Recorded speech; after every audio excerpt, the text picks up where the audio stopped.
What are your thoughts about the internet?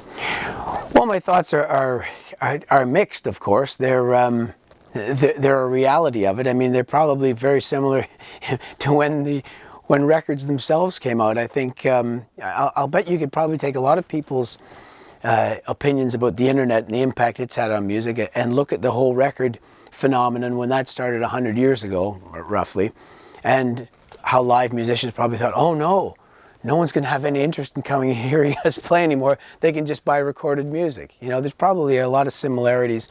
Just like if you read the reviews of Stravinsky's Rite of Spring in the early 1900s and then read reviews of, you know, pick any album that was, you know, probably trashed by critics, The Wall, let's say, or something like that, and that ultimately has stood the test of time and become such a monumental statement in people's lives.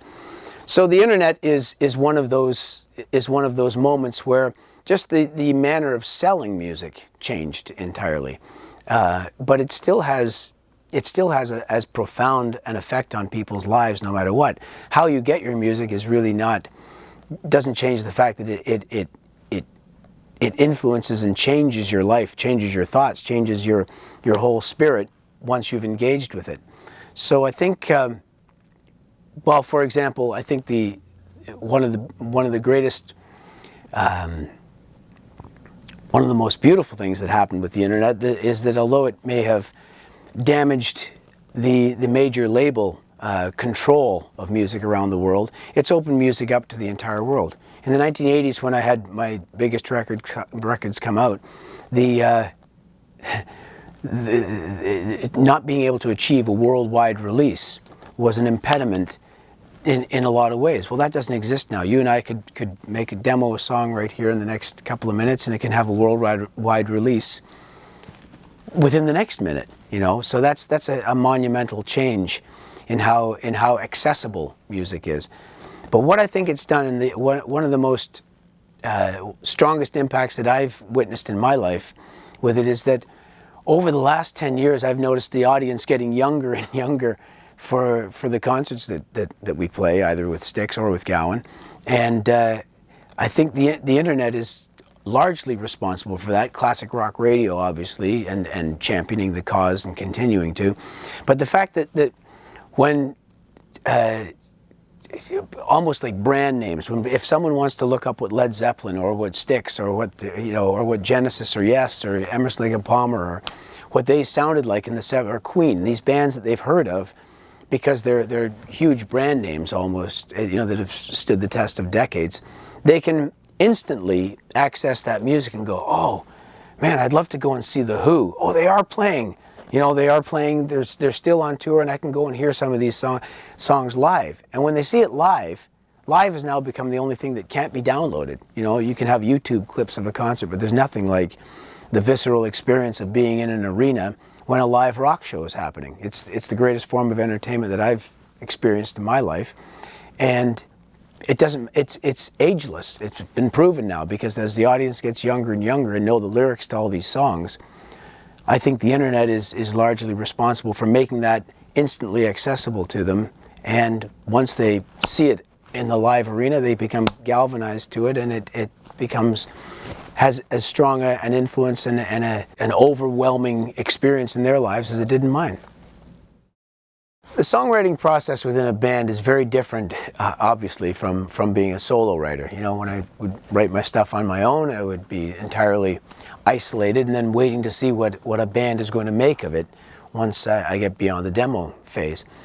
Writing within a band it's really a crashing, constant meshing of ideas from various points of view, depending on what the main instrument is, whether you're a guitar player, bass player, drummer, keyboard player, or singer. You know, it's the melding together of those ideas where I think some of the greatest classic rock has emerged, and that's been the part of the experience that I love within Styx, is that's how we try. You know, we did an album in 2004, Cyclorama, where the majority of the songs were written in that manner, and the ones that stand the best are the ones that had the most surprises that occur because you're butting up against the musical influences and ideas and thoughts and emotions of each individual player, and trying to meld that into one expression, one idea, one voice. I think the best songs, generally the best songs an artist is writing for themselves, but I think somewhere in the last few moments of finding a song that you're writing for yourself, there's a slight moment of clarity where you feel like you can communicate that idea with the rest of the world. I just think there's a moment there where you think this thought has become so succinct and so exact that I think people will get it. So, for example, take one of the greatest songs, I think, is Bohemian Rhapsody. So there's a very wide example. There's a song that's very idiosyncratic, very much an expression, obviously, of Freddie Mercury as a person, but at the same time, there are a lot of statements in there that are universal. So when you express the personal, you're often expressing the universal simultaneously, whether you wish to or not. And I think the best songs do that. A Criminal Mind, for example. You know, that's something that, trying to explain the connection that song has had with people for decades now, it's not an easy thing to just to say, well, it's because of this. But ultimately, I remember in the writing of that song coming to a point where I thought, you know, I'm expressing what's inside my own head in some ways, although I'd never committed I'd never been charged with a full-on felony. But let's just say that there's something universal in that. Everyone has within them the capacity to be as evil as they wish to be, or as good as they wish to be. So something universal was expressed within that song in the moment of its creation. I wouldn't presume to say what's in other people's minds as to who they're writing for. I think that generally, the more you can personalize something, the more likely it is, if you're speaking in clear enough terms, that it will connect with an audience out there. Not everything you write has to be released either. I mean, often you can take 10 or 12 great ideas, and the ones that resonate most with the people you're working with are very likely the ones that are going to get worked on and going to ultimately get out into the world, because you're making that connection. I used to love playing a brand new piece in front of a live audience. In fact, that's really how I started music, was playing the clubs in Toronto and playing classic rock, and playing the Gasworks and the Piccadilly Tube and all those clubs, and playing large classical rock pieces of music that an audience told me whether they liked them or didn't like them, right there on the spot. In fact, the latest thing I'm working on is a continuation. Well, it's actually a revisiting of one of the biggest ideas I had from that era, which was the golden classic rock era, and recording it today because I know it resonated with audiences well back then, and I think it might just now. But we're being true to the recording process of how we made it even back then.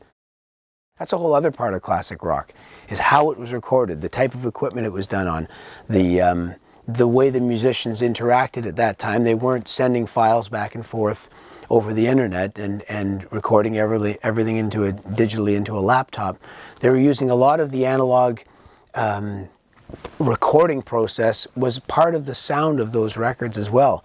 And I think you can still make a great classic rock sounding record that's a balance between the digital and the analog world. But there's something from that past experience that it's lovely to bring that forward and have it be part of the expression of what you're doing now. And although I don't look into what band used what gear, there are a lot of musicians today that love the quote vintage stuff from the past, and there's a lot from the past, particularly in the world of rock, that's still very, very relevant, both technically and obviously in the spirit sense. To eclipse the mainstream, like in the manner, say, that the Beatles did, I don't know. I think one day it's going to happen. I think that Radiohead, for example, in the '90s, had just as strong an influence on music as any band in any decade. I think that they really expanded what rock could be. but very, very heavily influenced from its past as well. So we're drawing from the past of rock because it's so rich with great little elements and little movements within it, micro movements that can be kind of brought forward and modernized. And I would give examples of bands like Muse, who do gigantic concerts around the world, and there's a band that's only been around really in the last 10 years. And when you look at the audiences at their shows, they don't look a hell of a lot different than audiences at Pink Floyd shows in the 80s or Yes or Elton John shows in the 70s, or Hendrix shows in the 60s, or Elvis shows in the 50s, So there's one band. I think you were talking about a very blues-based band that I think is really strong right now. It's only two guys, is Royal Blood. And they're very classic rock influence, but very much with a blues underpinning there. Another great band I've heard recently out of Australia is Tame Impala, and they're very progressive rock influenced, I think, but at the same time they have their own new twist on things that I'm currently finding really entertaining. There was a band that's been around for a few years now called Keen that I thought was really, really strong. A lot of influences from I'd say there's some Elton in there, and there's some Queen influence in there, and so I think a lot of the best new bands draw heavily from the past and don't try to hide the fact. They find new ways and nuances from the past that they can exploit and bring forward and make sound modern.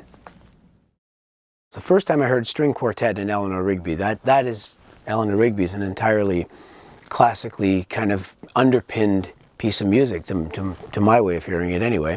There are no blues chords in there. There's just this kind of what at that time sounded like extremely modern pop song, but with a very classical underpinning to it because of the addition of the string quartet.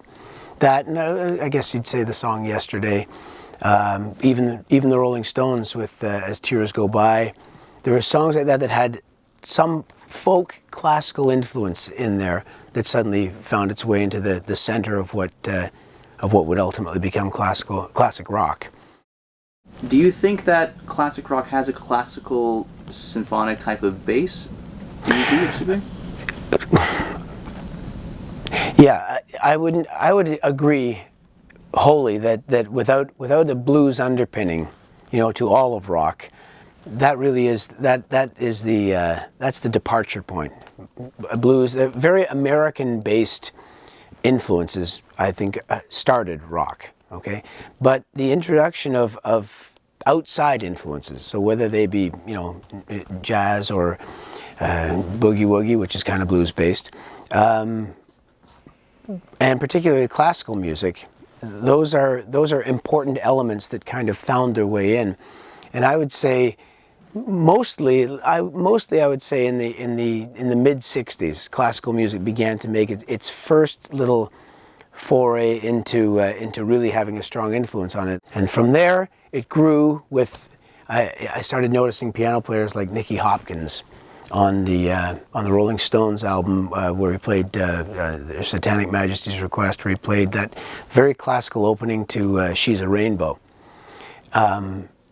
That's where I started to hear, that's very Bach-like, and started to really notice that classical music was having a deeper and deeper impact on what rock musicians were writing.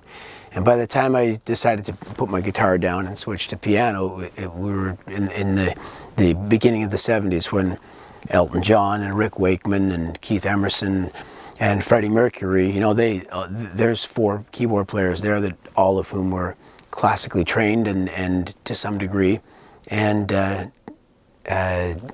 allowed that to entirely impact their writing and their style, and from there, it got deeper and deeper for me. And I wouldn't disagree that the classical side of it probably came more from Europe, initially, or came from England. The punk explosion in 1977 had a strong impact, and some would say even stopped the progressive rock movement at that point, because it it quickly reminded everyone that rock is supposed to be fun at its core, you know. And if it gets too musically, technically proficient, it might lose some of that. So I remember at the time I was kind of resisting that the whole punk influence on it. But then one day this pal of mine was playing. I was over at his house and he was playing Nevermind the Bollocks, the Sex Pistols album, and suddenly the penny dropped and I got it. I felt like, oh yeah, this is what it's supposed to be at its core. It's still supposed to be fun and it's supposed to be entertainment. And you can become so technically proficient that you lose that fundamental aspect of it if you get your head too far up into the Bach end of things. So yeah, I would say it then from that point on, the balancing of the two became really essential. And I think some great progressive bands, Genesis for one, were able to pull that off.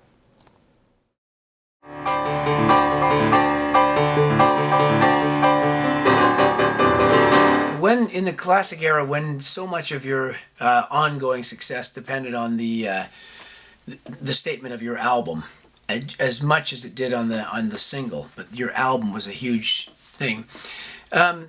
Record companies were major labels and had a major piece of the music industry. They had it all. They were able to afford to take their time when an artist didn't necessarily click on their first or even on their second or third album. They might let them continue to develop because it could take time for them to gather an audience and get people into the vibe of the bigger picture of what their albums were pointing toward, you know. Even in the 80s, well, I mean, my first record was not a commercial success, but fortunately the record company indulged it enough that they thought, we should do a second record with this guy because we think he might have something that'll come along. I'm not so sure that they're able to afford to do that now like they were then, you know. And so artist development happens more, I think, in bands now that are more instantly connected to large live audiences. And we were talking about heavy metal, for example. That's one area where you can develop as an artist because a lot of them have a very independent spirit and way of doing things. Whereas that independent spirit of things wasn't as prevalent back in the 70s and 80s when the big labels were able to indulge an artist over one or two records to see if they developed into anything. So